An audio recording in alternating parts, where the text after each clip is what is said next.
विकसित भारत अभियान।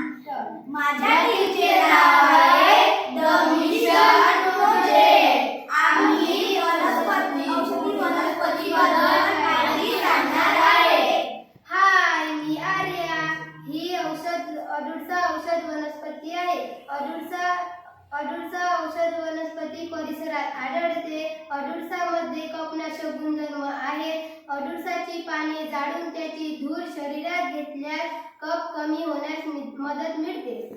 हाय, ओमकार। ग्रामीण भागात औषध वनस्पती म्हणून अडुळसा वनस्पती ही पाने, फुले अनेक रोगावर फायदेशीर असतात। दवाखान्यात न जाता अडुळसा वनस्पतीचा लाभ घेऊन अनेक रोगाशी फायदेशीर असतात। हाय, मी ऋषिकेश। हे आहे नीम। नीम वनस्पती अनेक औषधी गुणांसाठी ओळखली जाते। नीम वनस्पतीचे त्वचेचे संक्रमण कमी करते, रोगप्रतिकारशक्ती वाढविते, रक्तातील साखर नियंत्रित ठेवते।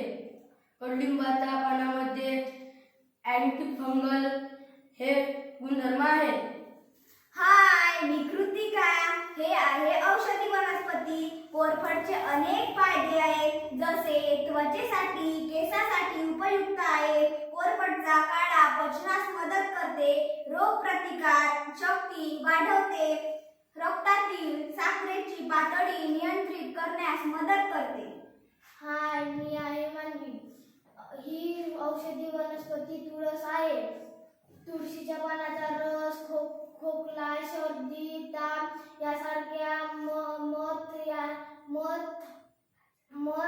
मत करण्यासाठी वापरली जातात। तुळस ही वनस्पती आपणास डोकेदुखीसाठी वापरली जातात। तुळस पानांच्या सेवेसाठी मलेरिया सुटत जातात। धन्यवाद।